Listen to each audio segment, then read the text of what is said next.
Hey, soldiers, President Biden has unilaterally decided to relieve student loan debt to the tune of $10,000 on student loans and $20,000 in Pell Grant obligations. I'm going to show you why the people that are getting this relief are going to end up in a worse financial situation than they were before they got the relief. We're going to talk about how to make sure if you're in that boat where you're getting this relief, or even if you're not, we're going to talk about how to make sure you are insulated from all of this government craziness that is coming down the pike. What he means is Old Testament, Mr. Mayor. Real wrath of God type stuff. Exactly. Fire and brimstone coming down from the skies. Rivers and seas boiling. 40 years of darkness, earthquakes, volcanoes. The dead rising from the grave. Human sacrifice, dogs and cats living together, mass hysteria. All right, let's just jump right into it. Listen, there is $1.75 trillion of student loan debt out there in total, okay? 43 million borrowers. So, the proposal, as I said, $10,000 of relief for those who have debt under certain conditions, $125,000 worth of income, or $250,000 if you're married, and if you took out a loan after June 30th of 2022, you do not apply. Let me say something at the onset here. Resist the temptation to castigate or to lambaste the people who have student loans, okay? They didn't make this decision, all right? Now, I know there are some out here in America that love the free lunch, that think just because they incur a debt, somebody else is supposed to pay for it. You went to school and you decided to take Amazonian female basket weaving, and you graduated and figured out no one will hire you, and so you're pissed off at the world. Those people exist, but the bulk of people, because I know a lot of people with student loans, they pay them and they're like, hey, I didn't ask for this. I'm paying my loan. I'm good, okay? Or I know a lot of people that have paid off their debts, student debts, and they're like, hey, okay, so I didn't get it, but I'm fine. I've moved on with my life. I paid my debt. I'm good, okay?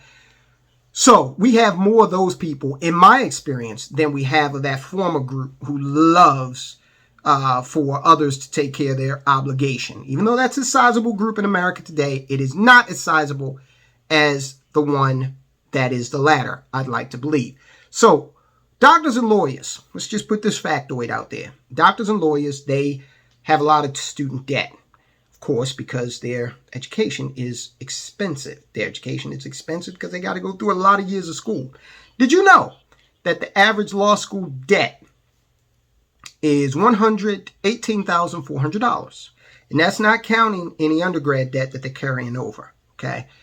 As far as, let's see, so that is medical school, okay? That was law school. $118,400. For medical school, it's $194,280. Again, not counting any undergrad. So, these are averages. What the hell is $10,000 going to do for them, right? And this is part and parcel of why nobody's going to be satisfied at the end of the day, okay? $10,000, big whoop. Okay, so what is this? This is a naked attempt to win an election.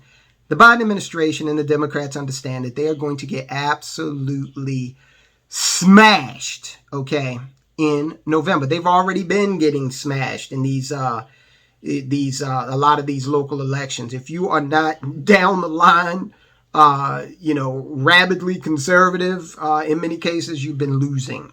And fine, we need a change in this country because what we've got are tax and spend Democrats who are driving the country literally off a cliff. Now, let me show you something. The national debt is just headed for the stratosphere, all right?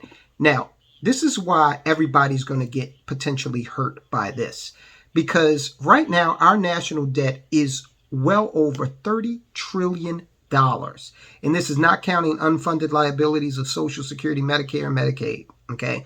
When you add those into the mix, you get really stupid numbers, okay? So we're just going to deal with the $30.7 trillion for now. Now, if you look over here, you see that every taxpayer, their obligation is $244,315. If somehow they were able to get that number from every taxpayer, then we pay off this national debt. That ain't happening, of course, we know that. But they're going to try to get as much of it from you as possible. Why do you think they just hired 87,000, or in the process of hiring 87,000 IRS personnel, who, many of which, are going to be walking around with guns? Yeah, so that is the number that's the dollar amount that you as a taxpayer are responsible for right now. Now, we throw roughly $500 billion worth of student loan forgiveness into the mix. We just came off of paying for the $750 billion Inflation Reduction Act. I know it's misappropriately named. We just gave $3 billion more to Ukraine, and all the other spending we have been doing and will do. Okay, so when you look at that, you know this 244,000 number is going to go up. You know that this chart that shows the stratospheric rise of our national debt is going to continue along that trajectory. All right, and so if you are a W-2 employee, listen, I'm just going to be straight with you. You're going to get the bulk of this short end of the stick, because you don't have, as a W-2 employee, you have the fewest opportunities to mitigate your tax obligation, okay? The tax code has plenty of opportunities in there for business owners. The tax code also, they do have a few in there for you. For example, we talk about quite often the need for you to look into, I'm not telling you what to do, I'm just making a generalization here and pointing out that the Roth IRA will help you avoid future taxation. Okay, do you really think the taxes are going to be lower in the future? No, they're not. We're going to have to pay for the Inflation Reduction Act. And I'm just talking about the last 2 weeks. Okay, we're going to have to pay for the Inflation Reduction Act last 2 weeks, nothing more. We're going to have to pay for the $3 billion we gave to Ukraine, and we're going to have to pay for these student loans. Now, what the government is probably going to do is slide in some of this debt relief, student debt relief, try to take care of that in the form of tax increases. The other thing they can do, and they probably do a combination of these two things, the other thing they can do is just print more money, which is inflationary, okay? And that is something that one of President Obama's former economic advisors has pointed out. Jason Furman says in a tweet, pouring roughly $500 billion of gasoline on the inflationary fire that is already burning is reckless. Remember that scene in Batman where the Joker poured all the gasoline on the money? This is actually what's going on right now. Furman goes on to say, doing it while going well beyond one campaign promise, $10,000 of student loan relief, and breaking another, all proposals paid for, is even worse. So this gentleman sees it the way it is. He's not being swayed by the rabid and desperate need for the Democrats to hold on to their positions of power. And listen, as I always say, those Republicans, they are not much better, because a lot of them have signed off on all this Ukrainian aid, military aid. They're not much better. They get in there and they spend too. So this is a bipartisan shellacking.